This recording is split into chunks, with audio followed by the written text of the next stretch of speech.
गया के जो बौद्धों के सबसे पवित्र आस्था के केंद्र है, यहाँ पर बौद्ध मात्र 4 ही है। और जो भी निर्णय होती है तो जो अबौद्ध है उनकी तरफ से उनकी भारी मेजोरिटी होने के कारण ही होती है। अभी अभी सरकार ने पिछली साल कमेटी में फेरबदल की गई है, नई कमेटी आई है जिसमें 4 बौद्ध और 2 अन्य धर्म के रखे हुए हैं और डीएम रहते हैं आपका चेयरमैन। तो ये एक्चुअली हम समझते हैं कि जो एक्ट में जो है, एक्ट में तो क्लियरली लिखा हुआ है 4 बौद्ध और 4 अन्य धर्म के डीएम रहेंगे एज ए चेयरमैन। तो हम बात कर रहे हैं संपूर्ण रूप से डीएम रहे एज ए चेयरमैन, लेकिन जो 8 का 8 ही बौद्ध होना चाहिए, ये हमारी मांग है। अब कुछ किसी से बात हो रही थी, नहीं वहाँ पर भी 4 बौद्ध है, अभी 2 अबौद्ध है।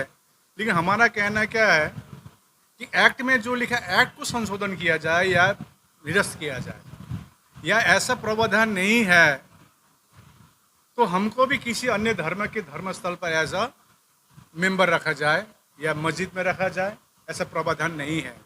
तो ये बड़ी, इसके लिए हम लोग काफ़ी मीटिंग की है, अभी अभी 23 जून को भी हुई थी और सतीश कुमार जी ने विधानसभा में बात भी उठाई है, लेकिन अभी तक कुछ सरकार से जवाब नहीं है। आपसे पूर्व में भी बनते सुरेश सताई हो, बनते आनंद हो, गौज्ञा मुक्ति आंदोलन को लेकर के देशव्यापी आंदोलन कर चुके हैं। बनते सुरेश सताई के नेतृत्व में, बनते आनंद जी के नेतृत्व में जो आंदोलन हुए हैं उसमें लालू जी की सरकार में जो संशोधन हुई है, अब आप फिर दोबारा से एक्ट को बदलने की बात कर रहे हैं, तो आपको लगता है कि सरकार आपकी बात मानेगी? देखिए, हम अपना मांग रखेंगे, एक है बहुत, और अन्य पूर्ण कानून नहीं मांग रहे हम लोग, जो है जायज़ है वो मांग रहे हैं। और विगत दिन में जो भांते सुरेश देसाई जी ने जो आंदोलन की थी 91 से, उनको धन्यवाद देना चाहेंगे कि उनके आंदोलन से ही काफ़ी बौद्धों को ये मालूम चली, चरम आंदोलन हुई थी, लेकिन उस आंदोलन को विफल किया गया या विफल हुआ, कई कारण हो सकती है उसका। और इसी कारण से हमने देखा कि भांते सुरेश देसाई का जो आंदोलन हुई थी, 30 साल गुजर गए लेकिन सब चुपचाप बैठे हुए हैं, बड़ी बड़ी संस्था भी चुपचाप बैठे हुए हैं। तो इसी आधार पर पिछली साल 22 अप्रैल में हम लोग ने बोधगया में सभी को बुलाकर ये निर्णय ली कि आगे क्या रणनीति तैयार करनी होगी, कि या तो हम चुपचाप बैठे रहें या जो अन्यायपूर्ण कानून इसके हम लोग खिलाफ में आवाज़ उठाए। तो सभी संस्था से एक आवाज़ उठी है, नहीं हम लोग को बात रखनी पड़ेगी। पिछली साल 26 नवंबर में संविधान दिवस के उपलक्ष्य में एक काफ़ी बड़ी हम लोग ने बोधगया में 50,000 बौद्ध की शांति रैली की थी। हमने अपने प्ले कार्ड में अपने डिमांड रखे, 22 राज्य के लोग आए, और इस बार 17 सितंबर में, आने वाले ये 17 सितंबर में अनागरिक धम्मपाल की जन्मदिन के उपलक्ष्य में 160 हुआ, तो हम लोग पटना में 5 लाख बौद्ध शांति रैली करेंगे, शांति से अपनी रैली में अपनी मांग रखेंगे। और ये आपने जो प्रश्न की, आपने कहा कि ये नहीं होगा, लेकिन आप मेरे को एक चीज़ बताइए, संसार के किसी भी धर्म स्थल हो, जैसे मुस्लिम भाइयों का मक्का मदीना है, वहाँ पर मुस्लिम भाई रहते हैं एज अ कमेटी में, या क्रिश्चियनों की हो या हमारे हिंदू भाइयों की हो, वह हिंदू ही रहते हैं, तो बौद्ध के वहाँ पर अन्य धर्म के क्यों रहेंगे? ये हमारी मांग है। जो पूर्व में आंदोलन हुए हैं, चाहे बनते सुरेश सताई हो, चाहे क्या कमी उनसे आपको मिली है, क्या उनकी सीख मिली है, क्या उन लोगों को भी आप इस आंदोलन का हिस्सा बनाएंगे? देखिए, इसी आपको बोल रहा था, पिछली साल 22 अप्रैल में हम लोग ने सभा की। पिछले आंदोलन विफल होने के कारण काफ़ी कारण हम लोग को सामने मिली। हम जो बौद्ध जो है हिमालय से भी है, लद्दाख से लेकर अरुणाचल प्रदेश, सिक्किम, मैं स्वयं महायाना से हूँ, तो ज़्यादातर हम लोग देखे उसका कारण होता है कि थेरावादी भांति का ज़्यादा इनका आंदोलन थी। तो इस बार जो आंदोलन हो रहा है, हिमालयन बौद्ध हो, पूरा विश्व के बौद्ध हो, थेरावादी हो, हिनायाना हो, महायाना हो, अम्बेडकरवादी हो, सभी फूले हो, सभी को लेकर हम लोग ये आंदोलन कर रहे हैं। देखिए, वो आंदोलन सरकार को आंदोलन को दबाने का कोशिश की जाती है, काफ़ी कई सारे कारण भी होते हैं, वो आपको भी मालूम है किसी को पद का लोभ देकर, किसी को पैसों का भी हो सकता है, या अंदरूनी कुछ मामला भी हो सकते हैं। हम लोग ने काफ़ी अध्ययन की उस आंदोलन किस किन कारण से विफल हुई, और ये हम लोग जो बौद्ध जो पूरा भारतवर्ष से हम लोग लगे हुए हैं, ये हम एक नया रणनीति तैयार करके हम अपना मांग रख रहे हैं। बंते जी आपसे लेके तेजस्वी बंते जी, क्योंकि आप बौद्ध मुक्ति आंदोलन से बनते आनंद जी के साथ जुड़े रहे हैं, हमने काफी लंबे समय से देखा है। क्या चेंजिंग की जरूरत है, जो सरकार दबाव में आए, आपकी मांगों को मांगे, आंदोलन बड़ा करने की जरूरत है, या फिर लोगों को इकट्ठा करने की जरूरत है? क्या करने की जरूरत है? अभी तक यही हमें समझ में आया कि जो प्रचार प्रसार माने लोगों के तक जाना चाहिए कि मैनेजमेंट किसका है, ये अभी तक के लोगों को मालूम नहीं है। लगभग 80-90% लोगों को ये मालूम नहीं है कि मैनेजमेंट कौन कर रहा है और किस तरह का है। लोग तो देखते हैं कि वहाँ भंते दिखाई देते हैं, लेकिन जो दिखाई दे रहे हैं वो भंते लोगों को कोई पावर नहीं है, कुछ भी नहीं है, ऐसे ही बिठाए हुए हैं। तो मेन अंदर कमेटी जो है, कमेटी में सर्वे सर्वा मुख्यमंत्री के द्वारा जो गया का कलेक्टर होता है, वो कलेक्टर ही वहाँ सर्वे सर्वा होता है। पिछले आंदोलन का ये तो फल मिला कि 4 लोग चयनित होने लगे।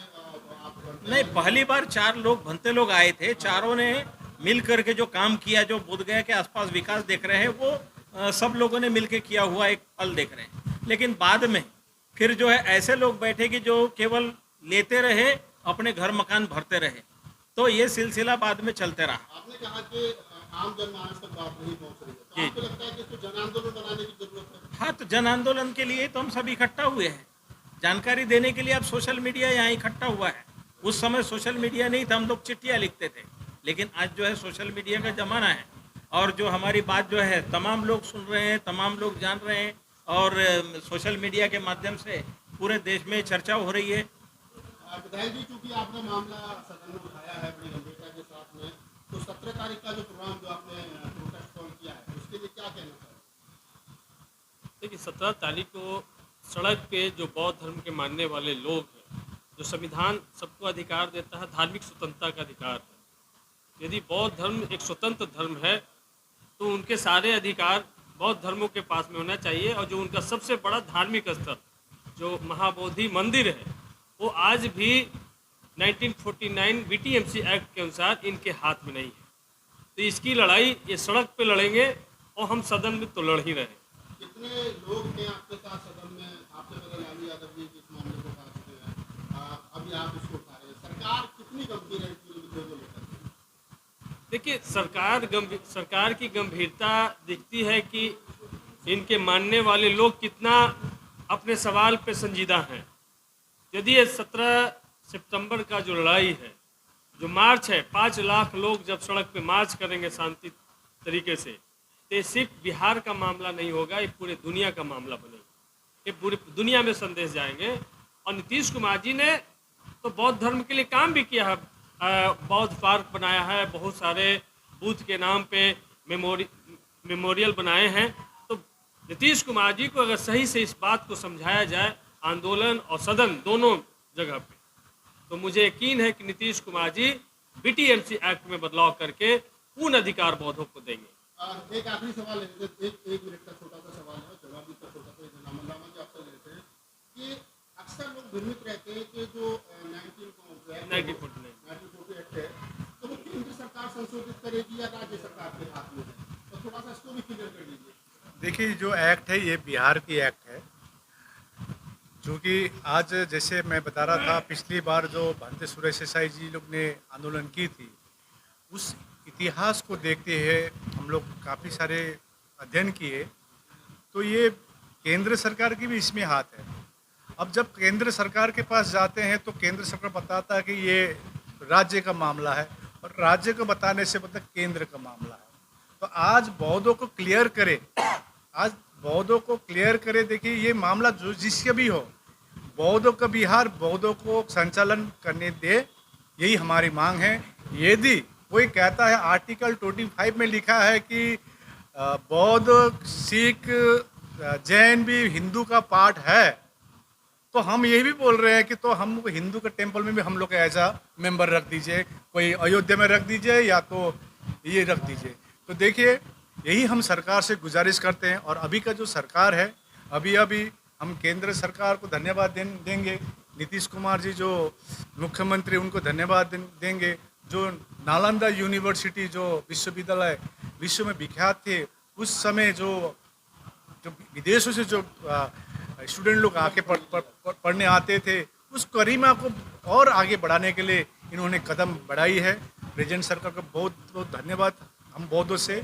और जो बुद्धिस्ट सर्किट जो बनाए, और हम आशा रखते हैं जो सरकार है केंद्र में और राज्य में, निश्चय बौद्धों को न्याय देंगे और इस संचालन समिति में संपूर्ण रूप से बौद्ध का हो।